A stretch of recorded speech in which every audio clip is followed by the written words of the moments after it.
9 నెలల కాంగ్రెస్ పాలనపై BRS working president KTR fire అయ్యారు. కాంగ్రెస్ పాలనలో మళ్లీ చీకటి రోజులు మొదలయ్యాయని నిప్పులు చెరిగారు.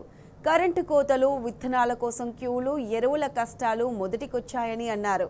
వ్యవసాయ రుణ మాఫీ టోకెన్ల కోసం రైతులు బ్యాంకుల బయట పడుకోవడం రేవంత్ పాలనకు అద్దం పడుతోందంటూ ఎక్స్ వేదికగా విమర్శించారు. చేతగాని ప్రభుత్వం 9 నెలల్లో వ్యవసాయ రంగాన్ని సంక్షోభంలోకి నెట్టిందని ఆగ్రహం వ్యక్తం చేశారు. రాష్ట్రంలోని రైతుల పరిస్థితిని కళ్లకు కట్టే ఫోటోను కేటీఆర్ ఎక్స్లో పోస్ట్ చేశారు.